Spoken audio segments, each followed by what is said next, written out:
Assalamualaikum student, this is Sir Faisal Kaisar from SSAT Degree College, second year accounting depreciation का हमारे पास chapter है और आज हमारे पास है लेक्चर नंबर 6। ठीक है, सो हम लोग डेप्रिसिएशन पढ़ रहे थे। सो के आपको पहले वाले मेरे लेक्चर्स जो हैं वो समझ आए होंगे। ठीक है, सो डेप्रिसिएशन एक लेंथी चैप्टर है और बहुत सारी चीज़ें होती हैं, 5 मेथड्स होते हैं हमारे पास। सो के जैसे जैसे हमारे सेशन हो रहे हैं आपको डेप्रिसिएशन जो है वो समझ आ रहे होंगे। ठीक है, सो हमने क्या बहुत सारी चीज़ें पढ़ ली थी। ठीक है, आज भी आपके सामने हम लोग एक मेथड्स के ज़रिए डेप्रिसिएशन को कैलकुलेट करना सीखेंगे। ठीक है, सो मैं थोड़ा सा रिपीट कर दूं कि हम लोग जो डेप्रिसिएशन पढ़ रहे थे, इस डेप्रिसिएशन के अंदर हमारे पास फिक्स एसेट यानी टेंजिबल फिक्स एसेट के ऊपर हम लोग क्या कर रहे थे, डेप्रिसिएशन को चार्ज करना सीख रहे थे। अब टेंजिबल में सिवाय लैंड के, सिवाय लैंड के हम लोग इस सब पर जिसे कहते हैं डेप्रिसिएशन चार्ज करते थे। ठीक है, सो होप सो के आपको समझ आ रहा होगा। हम जो है अपने क्वेश्चन की तरफ चलते हैं। सो हमारे पास जो क्वेश्चन है वो आपके स्क्रीन पे नज़र आ रहा होगा। ओसाका ट्रेडर्स है, purchase a photocopier machine worth 5 lakh on Jan 1st 2008 for the business. Estimated life है फोटोकॉपियर मशीन की वॉस 6 लाख यूनिट्स कॉपीज। ठीक है, अच्छा हम लोगों ने पहले ही डिस्कस किया था कि जो मैन्युफैक्चरर्स होते हैं, ठीक है, वो ये डिसाइड करते हैं कि कोई मशीन कितनी देर काम करेगी, यानी उसकी कितनी कैपेसिटी है। ठीक है, कि वो कितना प्रोड्यूस कर सकती है। अब यहाँ पर भी देख लें कि ये फोटोकॉपियर मशीन है। ठीक है, अब ये फोटोकॉपियर जो मशीन है उन्होंने पहले कह दिया कि भाई ये इसकी जो प्रोडक्शन है वो कितनी होगी, 6 लाख यूनिट्स होगी। ठीक है, salvage value of the machine is estimated to be 50,000, यानी वो जो समझ लें कि स्क्रैप में जब जाएगी तो उसकी वैल्यू कितनी होगी, 50,000 होगी। ड्यूरिंग लास्ट 3 हमारे पास 3 years following use were recorded, यानी उसकी जो हमारे पास during last 3 years following uses were recorded हमारे पास करना है। ठीक है, तो यानी आपने 3 साल का इसका जो यूजेस है वो अपने बताना है कि उसमें डेप्रिसिएशन उसकी कितनी हो गई। सो हम यहाँ पर क्या बात कर रहे थे कि जो यूनिट्स हैं, ठीक है, वो कितने बना सकती थी ये मशीन, ये 6 लाख की यूनिट बना सकती थी हमारे पास से। ठीक है, सो अब हमें क्या करना है, इसको कैलकुलेट करना है डेप्रिसिएशन को। ठीक है, कि इसमें कितनी डेप्रिसिएशन होगी। अच्छा, अब यहाँ पर क्या है कि जैसे यहाँ पर तो मैन्युफैक्चरर्स ने कहा है कि भाई ये 6 लाख यूनिट्स ही बना रही है, लेकिन समटाइम ऐसा भी पॉसिबिलिटी होता है कि अगर आप मशीन को बहुत अच्छे से यूज़ करते हैं, उसकी आप जिसे कहते हैं सर्विसेज उसको बहुत अच्छी दे रहे होते हैं, अच्छे करवा रहे होते हैं, तो फिर डेफिनेटली उसकी जो लाइफ है वो क्या हो जाती है, बढ़ जाती है। लाइफ से मतलब यहाँ पे वो 6 लाख आपको यूनिट्स बना के दे रही है, तो हो सकता है आपने बहुत अच्छी उसकी सर्विसेज रखी हुई है, तो हो सकता है वो 6.5 लाख भी आपको यूनिट्स बनाकर दे सकते हैं, ये भी पॉसिबिलिटी है। ठीक है, सो हम चलते हैं थोड़ा सा आगे। अच्छा जी, अब यहाँ पर उन्होंने हमें अब क्वेश्चन जो है वो थोड़ा समझ आने लग गया है कि ये यूनिट मेथड्स, ठीक है, यूनिट मेथड्स के थ्रू डेप्रिसिएशन को हमें क्या करना होगा, कैलकुलेट करना होगा। ठीक है, सो हम क्या करेंगे कि भाई उन्होंने कहा कि भाई ये देखें कि अगर 2008, 2009 और 2010 उन्होंने डिफरेंट जिसे कहते हैं मशीन बनाई है, सॉरी इन्होंने यूनिट्स प्रोड्यूस करे हुए, ये देख रहे हैं कि यहाँ पर इसने क्या करे हुए हैं, यूनिट्स प्रोड्यूस इन्होंने करे हुए हैं हमारे पास से।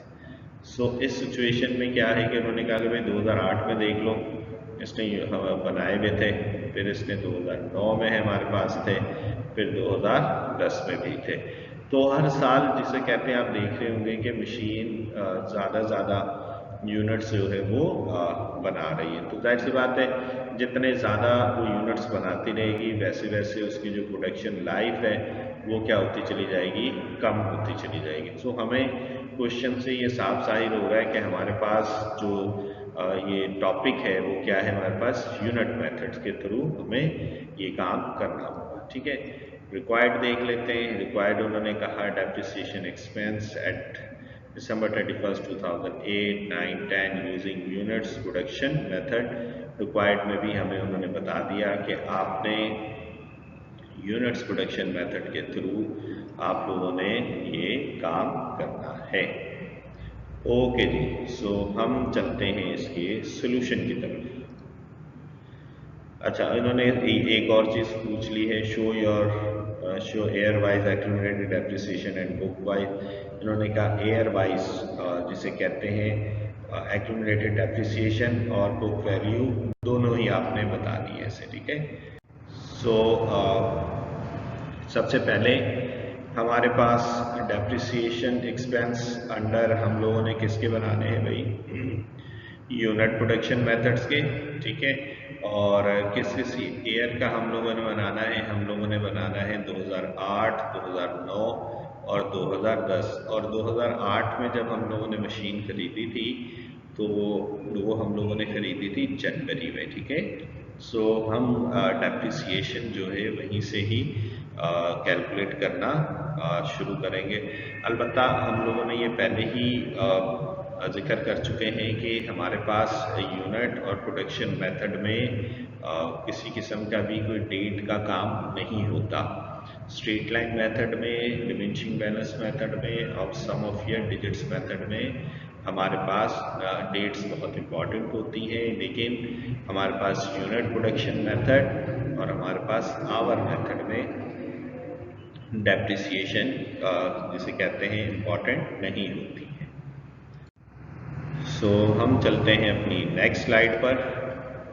ओके जी, सो हमारे पास फार्मूला है।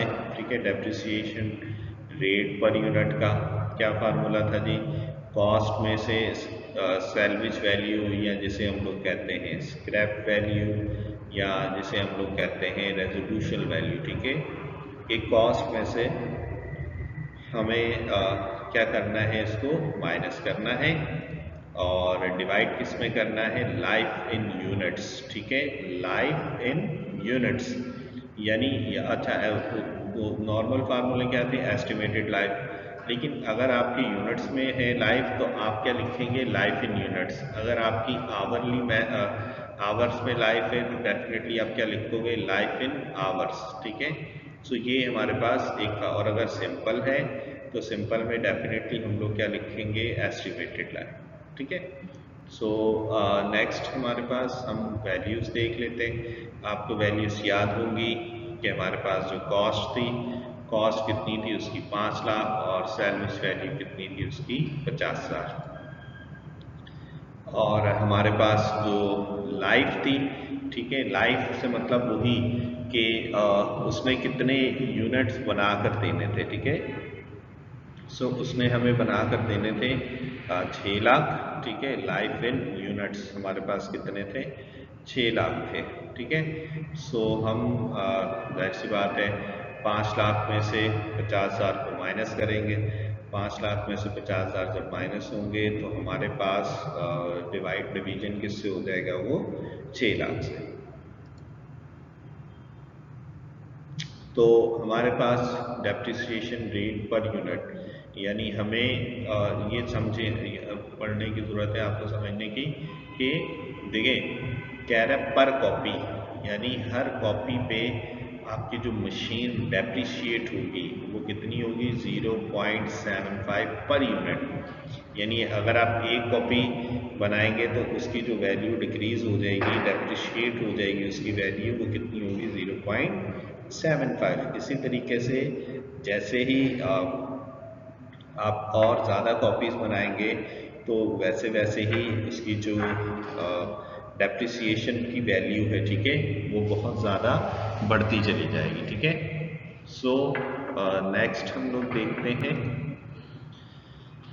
अब देखें यहाँ पर डेप्रिसिएशन एक्सपेंस को कैलकुलेट करने के लिए अलग से जिसे कहते हैं, इसका हमारे पास एक फार्मूला है।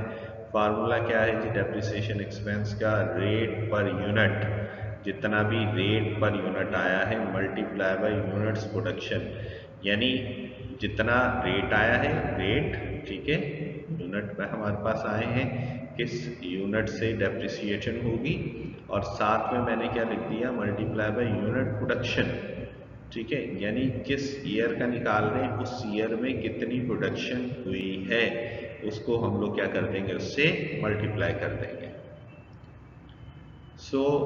हमें अगर आपको याद हो तो 2008 में जो मशीन ने जो यूनिट्स बनाए थे वो बनाए थे 15,000। देख रहे हैं, unit production in the year, यानी 2008 में जो यूनिट्स बनाए थे वो कितने बनाए थे? 15,000 यूनिट्स बनाए थे। और हमारे पास जो रेट पर था, यानी डेप्रिसिएशन का जो रेट था वो कितना था? 0.75। ये मैंने यहाँ पर लिख दिया 0.75। तो हमारे पास जो डेप्रिसिएशन निकल के आ गया 2008 का, ठीक है, 2008 का जो डेप्रिसिएशन निकल के आ गया वो कितना निकल के आ गया मेरे पास? 11,250। क्लियर हो गई बात? हम लोग नेक्स्ट देखते हैं कि हमारे पास, अच्छा जी, यहाँ पर वहाँ पे मैंने क्या करा था? आपको 2008 का कैलकुलेशन करके दिखाई थी, और यहाँ पर अब आपके सामने क्या है? 2009। वही अब 2009 में जो मशीन ने काम किया था, यानी वर्किंग की थी, वो कितनी की थी हमारे पास? 21,000, ठीक है, 21,000 यूनिट्स मशीन ने प्रोड्यूस करे थे। हर यूनिट के ऊपर जो है हमें जो डेप्रिसिएशन थी वो डेप्रिसिएशन कितनी? 0.75, ठीक है, हम लोगों को ये डेप्रिसिएशन बर्दाश्त करना पड़ा था। तो हमने क्या करा? इन दोनों को क्या करना पड़ेगा? हमें मल्टीप्लाई करना होगा। हमने यहाँ पे इसको मल्टीप्लाई कर दिया। मल्टीप्लिकेशन की सूरत में हमारे पास जो डेप्रिसिएशन आया है वो कितना है? 15,750, यानी 2009 में हमारे पास जो डेप्रिसिएशन बना वो कितना बना? 15,750, 2009 का डेप्रिसिएशन। इसी तरीके से 2010, तो 2010 में जो मशीन ने यूनिट्स प्रोड्यूस करे थे वो कितने करे थे? 26,000 यूनिट्स, और हर यूनिट के ऊपर जो डेप्रिसिएशन थी वो कितनी थी मेरे पास? 0.75। क्लियर है? डेप्रिसिएशन एक्सपेंस हम लोगों ने जो करा, इसको मल्टीप्लिकेशन करने के बाद जो डेप्रिसिएशन निकल के आया वो कितना निकल के आया? 19,500, ठीक है। 2008 का था 11,250, फिर 2009 में ज़्यादा यूनिट्स प्रोड्यूस हुए तो मेरे पास कितने आ गए? 15,750, और 2010 में जो है वो कितने आ गए मेरे पास? 19,500 का डेप्रिसिएशन मेरे पास निकल कर आ गया, ठीक है। यहाँ तक हम लोगों ने ये डेप्रिसिएशन को कैलकुलेट करना सीख लिया है। अच्छा, अब यहाँ पर आप लोगों ने देखना है कि यहाँ पर हम लोगों ने क्या करा है, ठीक है। अच्छा, उन्होंने कहा था कि भाई आप लोगों को क्या करना है? ईयर वाइज एक्यूमुलेटेड डेप्रिसिएशन, और साथ में आपने बुक वैल्यू भी निकाल कर दिखानी है, ठीक है। हमने क्या करा? यहाँ पर देखिएगा कि सबसे पहले हम लोगों ने क्या करा? मैंने कॉलम्स बना लिए, एक ईयर का कॉलम बना लिया, दूसरा मैंने डेप्रिसिएशन का बना लिया, और तीसरा मैंने किसका बना लिया? Allowance for depreciation. अगर आपको याद हो कि पिछली स्लाइड में ही मैंने आपको बताया था कि 2008 में जो डेप्रिसिएशन था वो कितना था? 11,250, और अलाउंस फॉर डेप्रिसिएशन भी कितना निकल के आएगा? 11,250, ठीक है। याद रखिएगा कि जिस साल का डेप्रिसिएशन, यानी जहाँ से स्टार्ट हो रहा है, पहले साल का जो है वो डेप्रिसिएशन, और दूसरे साल का क्या होगा? अलाउंस फॉर डेप्रिसिएशन, उतना ही हमारे पास काउंट होगा। 2009 है तो 2009 में क्या था कि हमारे पास जो डेप्रिसिएशन था वो डेप्रिसिएशन कितना था जी 15,750। अब ज़रा गौर करना है कि यहाँ पर अलाउंस फॉर डेप्रिसिएशन कितना था 11,250 और हमारे पास जो 2009 का डेप्रिसिएशन आया वो कितना था 15,750। तो बी नोटेड के आप लोगों के पास जो पहले का अलाउंस फॉर डेप्रिसिएशन और करंट, ठीक है, डेप्रिसिएशन, इन दोनों को प्लस करेंगे। अलाउंस फॉर डेप्रिसिएशन में प्लस होकर मेरे पास टोटल अलाउंस फॉर डेप्रिसिएशन आ जाएगा और वो कितना आ जाएगा 27,000 आ जाएगा, ठीक है। सो इसी तरीके से हम लोग क्या करेंगे, थर्ड वाला करेंगे। थर्ड वाले में हमारे पास जो डेप्रिसिएशन था वो कितना था 19,500। सो हमारे पास पहले का था 27,000 और फिर मेरे पास कितना आ गया 19,500, ठीक है। सो 19,500 सो प्लस होकर कितना आ गया 46,500। सो ये याद रखिएगा कि जब हम लोग डेप्रिसिएशन की बात करते हैं तो ये डेप्रिसिएशन एक्सपेंस एंट्रीज बनाने के काम आता है और अलाउंस फॉर डेप्रिसिएशन जो है हमारे पास बुक वैल्यू जिसे कहते हैं निकालने के काम आता है, या फिर हम लोग ये कह सकते हैं कि बैलेंस शीट वगैरह बनाने के लिए भी हमारे पास यही काम होता है हमारे पास से, ठीक है। सो यहाँ तक हम लोगों ने क्वेश्चन कर लिया, ठीक है। सो नेक्स्ट हमारे पास इसी से रिलेटेड उन्होंने कहा था कि आपको काम करना है। यहाँ पे देखिएगा हमारे पास क्या है कि 2008, 2009 और 2010। सो उसने कहा था कि आप लोगों को क्या बनाना है, एक तो एयर वाइज एक्यूमुलेटेड डेप्रिसिएशन, वो हम लोगों ने यहाँ पर allowance for depreciation air wise बना दिया है, ठीक है। सेकंड उसने कहा था कि भाई आपको क्या निकालनी है, बुक वैल्यू भी निकालनी होगी, ठीक है। अच्छा, एक चीज़ वही हमारे पास के सपोज हमने अगर यहाँ पे इसको हम लोग बैलेंस शीट भी कंसिडर करते हैं, ठीक है। बैलेंस शीट की फॉर्म तो नहीं है लेकिन सेम बैलेंस शीट इसी तरीके से बनती है। यानी अगर मैं 2010 की जब बैलेंस शीट बनाऊंगा, ठीक है, अच्छे से समझना, जब मैं 2010 की बैलेंस शीट बनाऊंगा तो मैं देखें यहाँ पे माइनस कितना करा हुआ है 46,500। लेकिन अगर मैं 2010 की एंट्री बनाऊंगा तो जो एंट्री लिखूंगा, एंट्री कितने से बनाऊंगा मैं 19,500 से ही बनाऊंगा, ठीक है। तो देखें मैंने बताया था कि ये वाला कॉलम है ये किस काम के लिए आता है, हमेशा एंट्रीज बनाने के लिए, और ये वाला कहाँ पे काम आता है हमारे पास, हमेशा बैलेंस शीट बनाने के लिए या बुक वैल्यू बनाने के लिए, दोनों जगह हमारे पास ये काम आता है, ठीक है। सो यहाँ पे क्या है मेरे पास के फोटोकॉपियर मशीन है, जाहिर सी बात है 2008 हो, 2009 हो या 2010 हो, जो वैल्यू थी वो क्या थी इसकी 5 लाख थी, 5 लाख और 5 लाख। अब यहाँ पर अगर आप देखें कि हमें लेस करना है क्या, एक्यूमुलेटेड डेप्रिसिएशन। अच्छा, एक्यूमुलेटेड डेप्रिसिएशन हो या अलाउंस फॉर डेप्रिसिएशन हो, दोनों का मतलब एक ही है हमारे पास, ठीक है।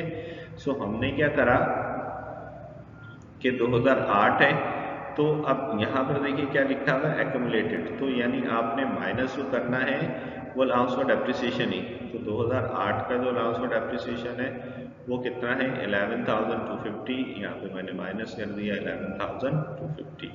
फिर 2009 है तो 2009 का मतलब क्या है कि हमारे पास अलाउंस फॉर डेप्रिसिएशन कितना 27,000, तो यहाँ देख लें मैंने क्या कर दिया यहाँ पर 27,000 ही माइनस किया है, ठीक है। अब हम बात करते हैं अगर 2010 की, तो 2010 में हमारे पास जो डेप्रिसिएशन है वो कितना है 46, अलाउंस फॉर डेप्रिसिएशन कितना है 46,500, तो मैंने यहाँ पर 46,500 ही बता दिया। सो हमारे पास जब एक चीज़ नोटिस कर लें कि जब आप फिक्स एसेट में से अलाउंस फॉर डेप्रिसिएशन माइनस करते हैं तो हमारे पास क्या आ जाती है, बुक वैल्यू आ जाती है। बुक वैल्यू से मतलब ये है कि इसमें से जितनी वैल्यू कम होनी थी वो हो चुकी, ठीक है, यानी जितनी इसकी डिक्रीज होनी थी, डेप्रिशिएट होनी थी, वो हम लोगों ने इसको डेप्रिशिएट कर दिया है, ठीक है। सो इसकी जो वैल्यू है वो ये सारी हमारे पास निकल कर आ गई है। ठीक है, सो होप सो के आपको ये लेक्चर समझ आया होगा। डेप्रिसिएशन और अलाउंस फॉर डेप्रिसिएशन में क्या फ़र्क है। डेप्रिसिएशन सिर्फ entries, allowance for depreciation balance sheet के लिए बनाने के लिए काम आता है। ठीक है, होप सो स्टूडेंट के आपको ये लेक्चर मेरा समझ आया होगा। नेक्स्ट लेक्चर के लिए अल्लाह हाफिज़।